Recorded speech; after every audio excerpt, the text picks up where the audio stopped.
आप देख रहे हैं राज समाचार। गुरु धारण किया, ये विचार करने वाली बात है। ये हमारे लिए है। धारण करना एक अलग बात है।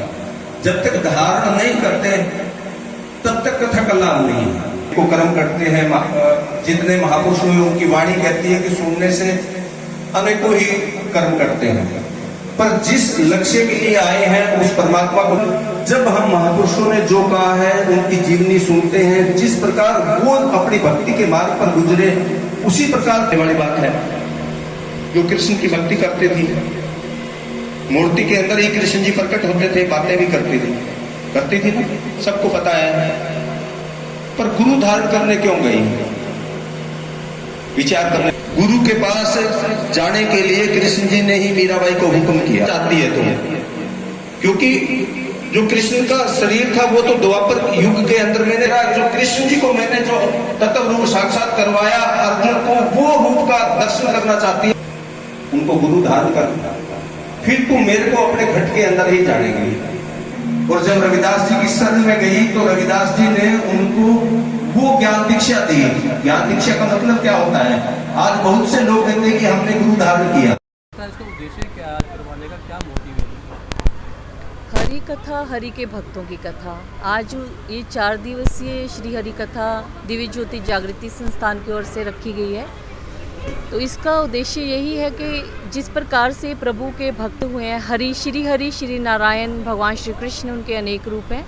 उनके जो भक्त जिन्होंने अपने जीवन में भगवान श्री कृष्ण का तत्व से दर्शन किया और उस तत्व दर्शन को प्राप्त करने के बाद जो कण कण में व्याप्त प्रभु हैं, जिनको हम ओमनी प्रेजेंट कहते हैं, तो उनको कैसे देखा जाता है, इस विधि को उन्होंने जब एक पूर्ण सतगुरु के द्वारा प्राप्त किया तो वही उद्देश्य हेतु भक्त उस प्रभु से मिल पाएँ। इसी उद्देश्य के साथ हम इस हरि कथा को लेकर इन भक्तों के बीच में पहुँचे हैं। और जिस प्रकार से आज मीराबाई जी का प्रसंग हमने वाचन किया, उसमें यही है कि जैसे मीराबाई जी भगवान श्री कृष्ण की भक्त रही हैं, उन्होंने मूर्ति से भगवान को रोज़ प्रकट किया प्रेम के कारण, लेकिन प्रभु स्वयं भी उनके स्वप्न में आकर कहते हैं, मीरा ये द्वापर में मैंने रूप बनाया था, इस कलयुग में यदि तुम मेरे साथ अपना मिलन शाश्वत करना चाहती हो, ये मिलना बिछुड़ना, ये वियोग समाप्त करना चाहती हो, तो इस समय के पूर्ण गुरु रविदास जी की शरण में तुम्हें जाना ही पड़ेगा। और जब मीरा रविदास जी की शरण में जाकर तत्व से भगवान श्री कृष्ण को ज्योति रूप में देखती है, तब उनका वियोग समाप्त हो जाता है। और इसी हेतु वो वृंदावन में जाती है और भी स्थानों पर कृष्ण भक्ति का प्रचार करती हुई भगवान श्री कृष्ण के तत्व से दर्शन करवाती है भक्तों में।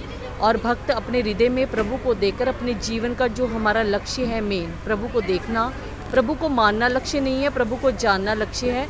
और यही जनाने के लिए मीराबाई जी इस धरती पर आई। और आज श्री आशुतोष महाराज जी की कृपा से हम सभी साध्वी बहनें, जिन्होंने मंच पर गायन भी किया है, वाद्य यंत्र बजाए हैं और कथा का वाचन किया गया है, उद्देश्य यही है कि हम भी मीराबाई जी की तरह उस कृष्ण को, उस प्रभु को तत्व से देख चुकी हैं।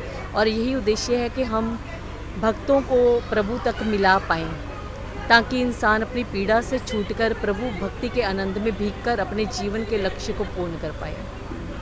क्या कारण मानते हैं कि आज जो मनुष्य है मोह माया में ज़्यादा चला गया, भगवान को भूल चुका है? कैसे? क्या कारण मानते हैं आज का जो मनुष्य है मोह माया में जाकर भगवान को भूल चुका है?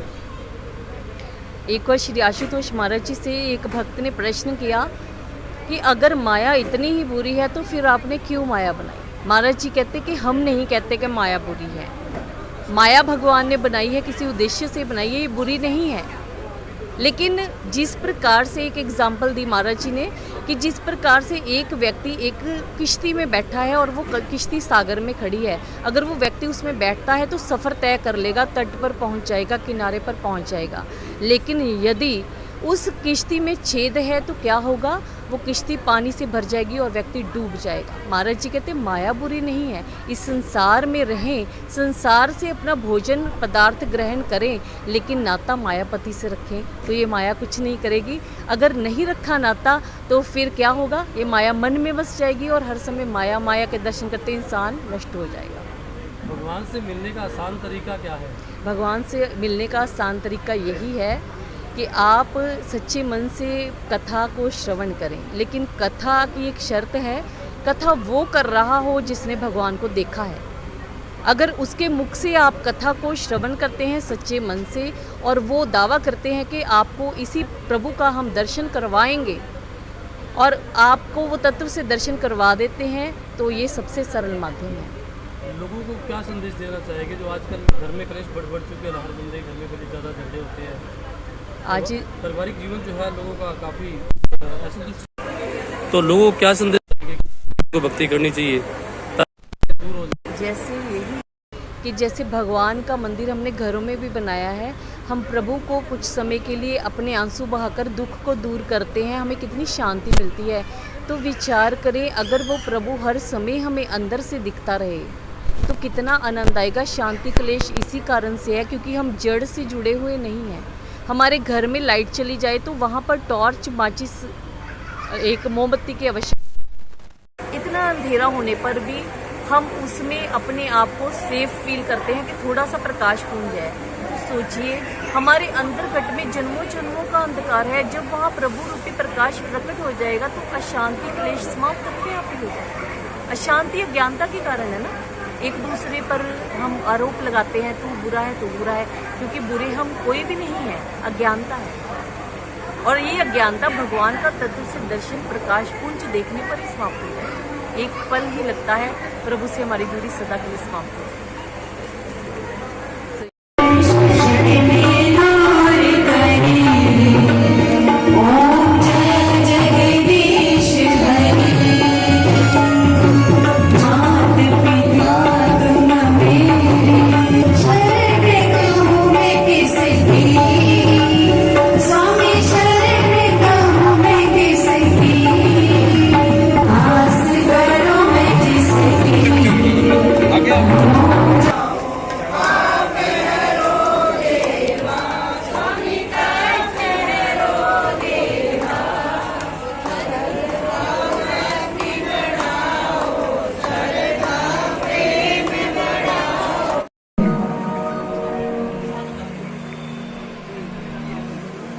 हेलो, बोलिए कृष्ण बलदेव की, प्रभु श्री रामचंद्र जी महाराज की, सदगुरुदेव महाराज, सभी जो जा रहे हैं उनसे, क्योंकि अगर आरती करके नहीं जाते प्रसाद लेके नहीं जाएंगे।